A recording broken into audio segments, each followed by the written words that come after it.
오늘은 잠언 22장의 말씀을 가지고 말씀의 사람 그는 참 사업가, 말씀의 사람 그는 참 사업가라는 제목으로 함께 하나님 말씀을 나누도록 하겠습니다. 잠언은 사실 읽다 보면 이렇게 한두 문장만 읽어도 다 이해가 되는 경구들로 많이 구성이 되어 있는데요. 특별히 오늘 본문이 들어있는 잠언 22장부터 24장까지는 사실 지혜자들의 30가지 교훈이 들어있는 말씀입니다. 30개의 교훈을 말하기에 앞서서 이 교훈을 어떻게 다루어야 할 것과 또 이 교훈을 주는 이유를 이제 기록하고 있는 부분이 있는데요. 그것이 바로 오늘 본문이에요. 잠언 22장 22절부터 24장 22절까지 30가지 교훈이 쭉 등장하는데 그 앞에 이 교훈을 주는 이유를 먼저 기록하고 있는 게 오늘 우리가 함께 보는 본문입니다. 이 교훈들이 궁극적으로 지혜를 추구하는 자들 또 교훈을 따라 살려는 자들에게 기대하는 것이 무엇인지를 명시하고 있어요. 우리가 함께 본 본문 가운데 19절 말씀을 제가 다시 잠시 읽어드리면 내가 내게 여호와를 의뢰하게 하려 하여 이것을 오늘 특별히 내게 알게 하였노니. 잠언에 있는 모든 말씀을 읽고 궁극적으로 우리 모두가 가져야 하는 것은 하나님을 의뢰하는 것입니다.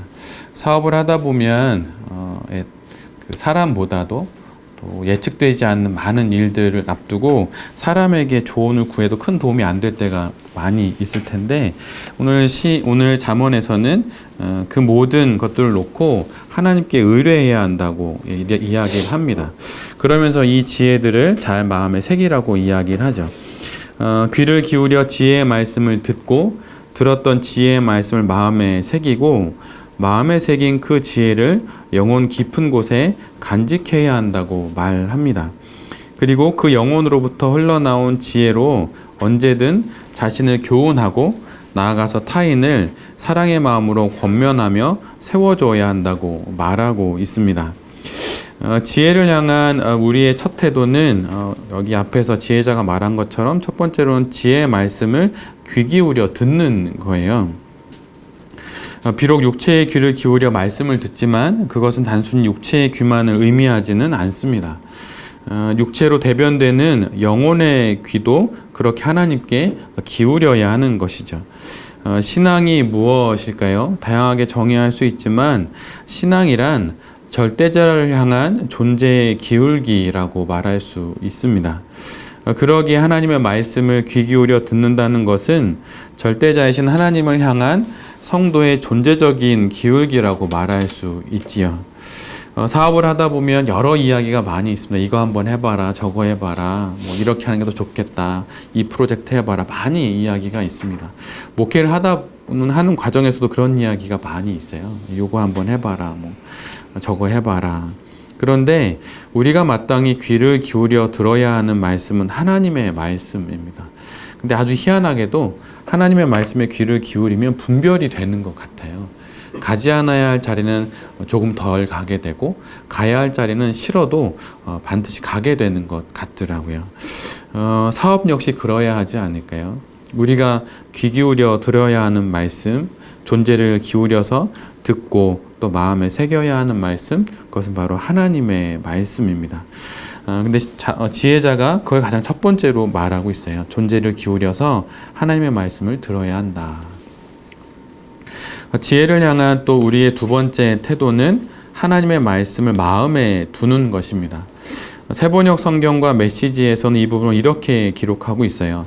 나의 가르침을 너의 마음에 새겨라. 내가 가르치는 교훈을 마음에 새겨라. 듣는 것으로는 부족하다는 것입니다. 이미 우리는 사실은 수없이 많은 설교를 듣지요. 그런데 그 모든 것이 다 지금 어디에 갔을까요? 들었던 수많은 설교들이 마치 흐르는 강물처럼 그렇게 우리의 영혼을 지나간 이유는 우리가 그 말씀을 마음에 새기지 않았기 때문입니다. 귀로 들은 그 하나님의 말씀을 마음에 우리는 새겨야 합니다. 그럼 어떻게 이 말씀을 새겨야 할까요?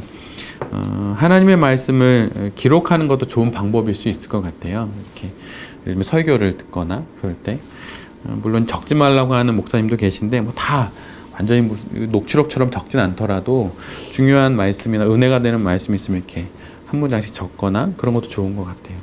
높은두 덕서교회 어느 성도님은 그 설교를 듣는 과정 가운데 그거를 이렇게 만화로 이렇게 그리시더라고요. 그래서 이렇게 A4 용지 한 페이지 정도로 만화로 그걸 그려서 설교를 듣는 그 자리에서 들어서 그걸 그리고 그것을 이렇게 뭐 공유할 수도 있게 하고 뭐 이렇게 하시더라고요. 그렇게 하시는 분에겐 하나님 말씀이 마음에 당연히 있지 않을까요? 우리에겐 그런 재주가 없잖아요. 그림 그리는 재주가. 그렇다면 이렇게 한 문장, 두 문장이라도 적어서 한 일주일 동안 묵상도 해보고 때로는 그 문장을 갖고 뭐 글도 써보고 이러면서 마음에 두게 되는 것은 아닌가라고 생각을 또 해보게 됩니다. 이렇게 반복적으로 또 적고 또 하다 보면 그 말씀이 당연히 마음에 또 영혼에 깊이 새겨지겠죠. 이것이 우리가 해야 할 일은 아닌가라는 생각이 듭니다. 연말이 되면 다 뭐 사업을 하니까 저도 이제 목회자이기도 하니까 목회를 두고 뭐 사업을 두고 여러 가지 계획을 짜지만 그 무엇보다도 어떻게 말씀을 먹고 살지, 어떻게 마음에 두고 살지 그런 계획들도 먼저 짜는 것이 더욱더 필요하지 않나라는 생각도 해보게 됩니다. 지혜를 향한 또 세 번째 태도는 그 말씀을 내 속에 보존하라는 거예요. 그 말씀을 영혼 깊이 간직하는 것입니다. 다른 번역본을 보면 이 부분을 그것을 깊이 간직하라, 그 내용을 달게 여겨 깊이 간직하라 이렇게 기록하고 있습니다. 말씀이 달게 느껴지시나요? 아니면 똑같은 얘기 막 본문만 바꿔서 계속 하는 것처럼 느껴지시나요? 말씀이 달게 느껴지는 은혜가 우리 모든 베랩 가족들에게 있었으면 좋겠어요. 목회자인 저도 말씀을 묵상하고 기도하고 또 설교를 준비하면서 말씀이 정말 달게 느껴졌으면 좋겠다는 생각이 정말 간절히 갖게 됩니다. 달지도 않은 말씀을 막 단 것처럼 막 이렇게 포장해서 전하면 그거 정말 비참하거든요. 네. 근데 오늘 그 잠언에 있는 말씀은 그 내용을 달게 여겨서 깊이 간직하라고 말합니다. 당연히 달게 먹었던 것은 생각이 많이 나겠죠. 그런데 오늘 지혜자는 그렇게 얘기를 하는 겁니다. 근데 보존한다는 것은 대충 아무 곳에나 얹어놓거나 그런 것이 아니죠. 누구나 쉽게 접근할 수 있는 곳에 두는 것은 보존하는 것이 아닙니다. 그것은 방치하는 것이죠. 그러나 오늘 본문은 우리에게 정확히 이렇게 이야기해요. 내 속에 보존해라. 어떻게 해야 하나님의 말씀을 보존할 수 있을까요? 그것은 말씀을 암송하는 거예요. 제가 뜻하지 않게 1월과 2월 이렇게 혼자 지내야 되는 상황이 되어버렸습니다. 아내하고 아이들 둘이 저희 처제 집에 아이들을 돌보기 위해서 좀 가게 됐어요. 그래서 논산 아니고 파주로, 문산 바로 앞에 있는 파주로 가서 그 아이들을 이제 처제가 일을 하게 돼가지고 갑자기 방학 동안 아이들을 돌봐줄 사람이 전혀 없어가지고 저희 아내가 가게 됐습니다. 되게 좋겠죠, 오랜만에. 근데 사실 제가 그걸 되게 싫어해요, 사실은. 이렇게 같이 가고 싶은데 파주에서 오기가 문산에서 오시는 그 얘기를 들었는데 파주도 만만치 않고 그 자유로 그 길 하나밖에 없거든요. 근데 그 길이 한 5시에서 6시 넘어갈 무렵부터 막히면 거의 주차장 5시, 6시. 그래서 그때 나오잖아요. 5시 반에 나오시잖아요. 근데 거기 진짜 주차장이에요. 그래서 여러 생각을 하다가 아내랑 저랑 떨어져 있는 게 맞겠다. 그래서 주말에는 같이 만나고. 근데 그 2개월 동안 뭐 하지? 이런 생각을 하다가 암송을 하기로, 예전에 신대원 갈 때 말씀 암송을 159절 한 게 있는데 그 노트를 아직 가지고 있어요. 그래서 그거 암송하고 2개월 동안 고시원 들어가서 혼자 공부할 때처럼 그렇게 공부해야겠다는 생각을 이렇게 짜면서 말씀 암송 생각을 했습니다.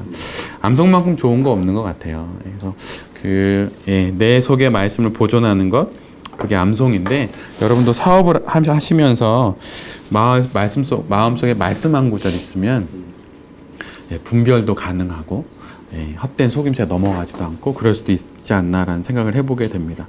그리고 자꾸 다른 거에 마음 빼앗기지도 않고요. 그래서 마음속에 말씀 한 구절 외울 수 있는 또 그런 우리 연말이, 우리 모두가 또 맞이하는 연말이 되었으면 좋겠습니다. 또 마지막으로 지혜자가 권하는 권면은 그것을 우리의 입술 위에 있게 하라는 거예요. 안에 있는 것이 밖으로 나오기 마련이지요. 우리 영혼 안에 하나님의 말씀이 있으면 그것은 자연히 우리의 입술을 통해서 나오게 되어 있습니다. 이 부분을 다른 번역본은 이렇게 말하고 있어요. 내 입으로도 그것을 거침없이 말하게 될 것이다. 내 안에 있으니 가정에 있든 뭐 직장에 있든 어떤 모임에 가든 내 안에 있는 것이 일상 속에서 이렇게 튀어나오게 되는 거죠. 저는 우리 베렛 모임이 정말 참 좋아요. 그리고 베렛 가족들의 사업하는 이야기를 듣다 보면 사업을 목회로 하는 것 같다 이런 생각이 많이 들거든요. 근데 그런 이야기를 이렇게 말씀을 갖고 하나님의 말씀을 갖고 서로 권하고 권면하고 그럴 수 있는 데가 어디가 있을까요? 저는 베렛이 정말 귀한 교회 같아요. 그런 거 하라고 우리를 불러 모아 주신 것 같고요. 그래서 우리 안에 있는 영혼 안에 간직한 그 말씀이 우리의 입 위에 있어서 그것으로 권면하고 그것으로 사업하고 할 수 있게 하는 것, 그것이 우리 베렛이 하고 있는 일이라는 생각이 듭니다. 이것이 바로 그 지혜자가 우리 모두에게 이제 권하고 있는 것이죠.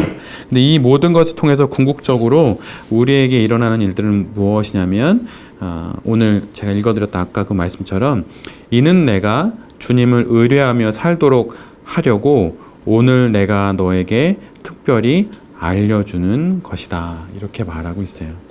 이 네 가지를 통해서 결국 우리는 말씀을 이렇게 귀하게 여기는 것을 통해서 주님을 의뢰하며 사는 법을 알게 됩니다. 사업을 하면서 여러 가지를 또 겪게 되고 또 많은 도움을 줄 수 있는 사람을 찾거나 뭐 의뢰하고 신뢰할 만한 사람들을 찾게 될 텐데 내 안에 말씀이 있으므로 하나님을 신뢰하고 의뢰할 수 있는 그런 모든 베렛의 가족들이 되었으면 좋겠습니다. 돈이 없으면 경제적으로 좀 도움을 줄 수 있는 사람을 바라보게 되고 또 프로젝트가 없으면 아이디어를 줄 수 있는 사람을 바라볼 수 있게 되잖아요. 물론 그렇게 해도 됩니다. 근데 그 먼저 있어야 하는 것은 하나님에 대한 전적인 기울어짐이에요. 그 기울어짐과 기울기 속에서 하나님의 일들이 우리 안에서 이루어지는 것이죠. 저도 그렇게 목회하고 싶어요. 지난 12개월 살아온 시간들을 보면 다 기적 같아요. 아직 문 안 닫았잖아요. 네. 기적 같거든요. 단 한 번 누구에게 이렇게 손 벌려서 이렇게 예를 들면 뭐 교회 재정이 어렵습니다. 말해본 적 없거든요. 근데 이후로도 말하고 싶지는 않아요. 그거 제가 잘 못하기 때문에. 근데 부족하지 않게 있어요. 교회 통장이 부족하지 않게 아직은 있어요. 그러니까 감사하게도 하나님께 좀 더 달라붙으니 하나님께서 자꾸 채워주시는 것 같아요. 작은 목회라는 제가 이런 경험을 한다면 더 큰 사업들을 하시는 우리 베렛 가족들은 더더욱 그런 경험을 많이 하게 되시리라 생각이 듭니다. 연말을 보내고 있습니다. 다른 사람 신뢰하고 의지하지 말고 하나님께 전적으로 기울어져서 하나님의 채워주심 속에서 내게 주신 사업도 또 가정도 또 교회도 잘 감당하는 여기 있는 모든 베렛의 가족들이 되기를 빕니다. 그 말씀의 사람이 정말 참으로 사업 잘하는 참 사업가라고 생각합니다. 그런 은혜를 누리는 여기 있는 모든 성도님들이 되시기를 간절히 기도드립니다. 아멘.